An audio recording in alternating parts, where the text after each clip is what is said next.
This channel does not promote any violent, harmful, or illegal activities. All content provided by this channel is meant for an educational purpose only. দেখুন, বামফ্রন্ট এবং হুমায়ুনের সঙ্গে জোট আলোচনার মধ্যেই আইএসএফ এর রাজ্য কমিটির বৈঠক। জোট নিয়ে টালবাহানা বামফ্রন্টের।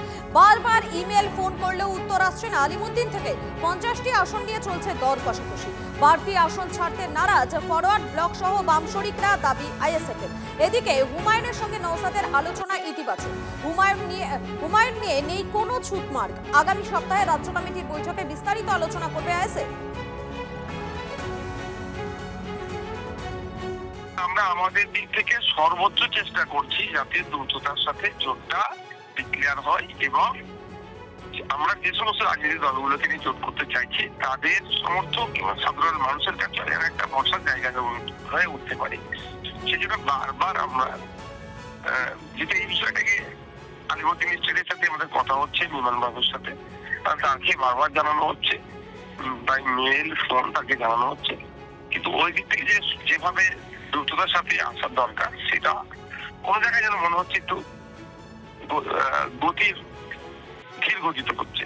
কিন্তু এই সময় ধীর গতিতে হলে বুথ স্তর পর্যন্ত জোটের প্রভাবটা পৌঁছানো দুষ্কর হয়ে উঠবে। হুমায়ুন সাহেবের সম্পর্কে আমাদের বিস্তর আলোচনা হয়নি, আমাদের আলোচনা হয়েছে যেটা সেটা হচ্ছে যে ওনার বিগত দিনে যে সমস্ত মন্তব্য করেছিল, আশা করছি আমরা যে আগামী দিনে উনি এই ধরনের কোনো মন্তব্য করা থেকে বিরত থাকবেন। কোনো সাম্প্রদায়িক শক্তিকে তিনি কোনোভাবেই শক্তি যোগাবেন না।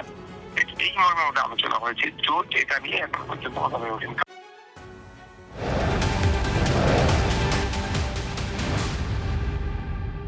সেলিমের সঙ্গে একবার নয় একাধিকবার বৈঠক হয়েছে, দাবি হুমায়ুন কবিরের। তৃণমূলের সাসপেন্ডেড বিধায়কের সঙ্গে বৈঠক নিয়ে দল এবং বাম শরিকদের সমালোচনার মুখে পড়তে হয়েছে সিপিএম এর রাজ্য সম্পাদককে। তারপরেও সেলিমের সঙ্গে কথা হয়েছে। তৃণমূলকে হারানোর জন্য সেলিম সঙ্গে থাকবেন বলে জানিয়েছেন, দাবি হুমায়ুনের।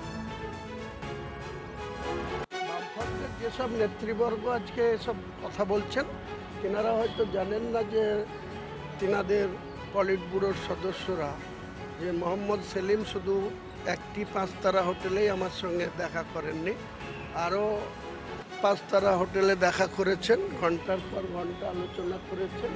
এবং এই সমালোচনার পরেও মোহাম্মদ সেলিমের সঙ্গে আমার কথা হয়েছে। তিনি এখনও বলছেন, অ্যাসোর করছেন যে তৃণমূলকে হারানোর জন্য তিনি আমাদের সঙ্গে থাকবেন। থাকলেও ওয়েলকাম, না থাকলেও হুমায়ুন কবিরের কিছু যায় আসে না। জনতা উন্নয়ন পার্টি 182টা আসনে লড়াই করার মতো শক্তি অর্জন করেছে।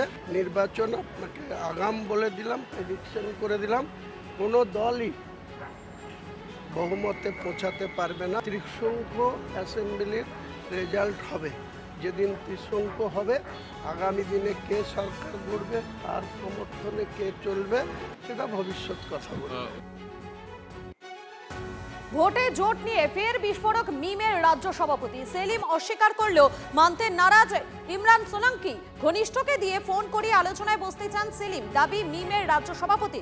সেলিম কি বলতে চাইছেন শুনে পরবর্তী সিদ্ধান্ত, মন্তব্য ইমরান সোলাঙ্কির। একই সঙ্গে তার দাবি হুমায়ুনের সঙ্গে জোট নিয়ে আশাবাদী মিমের রাজ্য সভাপতি। এইবার পশ্চিমবাংলা বিধানসভা আমরা যাকে বলবো উঠবে, যাকে বলবো বসবে। আমরা জোট করব, যে কথা আমি বলে জেপির সঙ্গে আমাদের হুমায়ুন কবির সঙ্গে আমাদের জোটের কথা চলছে, সেটা ইনশাআল্লাহ আগামী দিন আমরা আশাবাদী। সিপিএম মোহাম্মদ সেলিমের কাছের লোক আমাকে ফোন করেছে আলিমুদ্দিন থেকে, আমি আগেও বলেছি, উনি বসতে চাইছেন আমাদের সঙ্গে, আমরা নিশ্চয়ই বসবো, ওনার মতামত নিব, ওনারা কি বলতে চাইছে ওনার কথা শুনবো, তারপরে আগে আমরা ফেসলা করবো। একদম মুখ্যমন্ত্রী দ্বিতীয় মুর্শিদাবাদ আমাদের এই যে সংখ্যালঘু সমাজ থেকে, পশ্চিমবাংলা থেকে সংখ্যালঘু সমাজে উপমুখ্যমন্ত্রী একটা কথা বলবো, একটা কুর্সিতে 4টে পায়া হয়, 4টার মধ্যে একটা বিধানসভাতে আমরা থাকবো। আপনি তো লড়ছেনই বামফ্রন্ট, তারপরে আবার কংগ্রেসকে লাগে, তারপরে আবার হুমায়ুনের হোটেলে যেতে হয়, তারপরে আবার নওশাদের তাকে তেল মারতে যেতে হয়, তারপরে আবার মিমকে ফোন করতে হয়।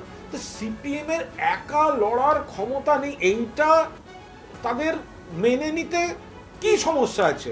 আজকে একে ডেকে কথা, কালকে ওকে ফোন, আর যত ভ্যালেন্টাইন্স ডে এগিয়ে আসছে তত মোহাম্মদ সেলিমের ফোন বাড়ছে, মন বুঝতে ফোন করছে। যত ভ্যালেন্টাইন্স ডে এগিয়ে আসছে আর মোহাম্মদ সেলিম মন বুঝতে ফোন করছে। তো মানুষকে এখন মমতা বন্দ্যোপাধ্যায় সেই ধরনের সরকারই চাইছেন যে সংখ্যালঘুরাই উঠতে বসলে উঠতে হবে, বসতে বললে বসতে হবে। উনি তো নিজেই বলে দিয়েছেন যে 30% লোক যদি রাস্তায় বসে যায় কি করব। 70%-এর কোনো দাম নেই, কারণ 70% আমরা বিভক্ত, শতবিভক্ত। সেজন্য মিম হোক বা মমতা হোক, ভেতরে দুজনেরই সিম একই, সেই জন্য দুজনে একই রকমই কথা বলে। নজর রাখতে হবে ভাটপাড়ার দিকে। ভাটপাড়ায় আক্রান্ত বিজেপি কর্মী, অভিযুক্ত তৃণমূল। দেওয়াল লেখায় বিজেপির প্রাক্তন মণ্ডল সভাপতি কপিল মনীষ সাউ, তাকে বেধড়ক মারধর করার অভিযোগ ওঠে। আক্রান্ত বিজেপি কর্মীর অবস্থা আশঙ্কাজনক। জগদ্দল থানায় ইতিমধ্যেই অভিযোগ দায়ের করা হয়েছে বলে জানা যাচ্ছে। ইতিমধ্যেই আক্রান্তকে ভাটপাড়া হাসপাতাল থেকে কল্যাণী জেএনএম হাসপাতালে সেখানে স্থানান্তরিত করা হয়। অভিযোগ অস্বীকার করে বিজেপির অন্তর্দ্বন্দ্বের দিকে আঙুল তুলেছেন তৃণমূল। এবারে লোকসভা স্পিকারের বিরুদ্ধে একজোট বিরোধীরা, ওম বিড়লার বিরুদ্ধে অনাস্থা প্রস্তাবের সিদ্ধান্ত। জ্যোতির্ময় রয়েছেন আমাদের প্রতিনিধি আমাদের সঙ্গে। জ্যোতির্ময়, তাহলে ওম বিড়লার বিরুদ্ধে এবারে অনাস্থা প্রস্তাবের সিদ্ধান্ত।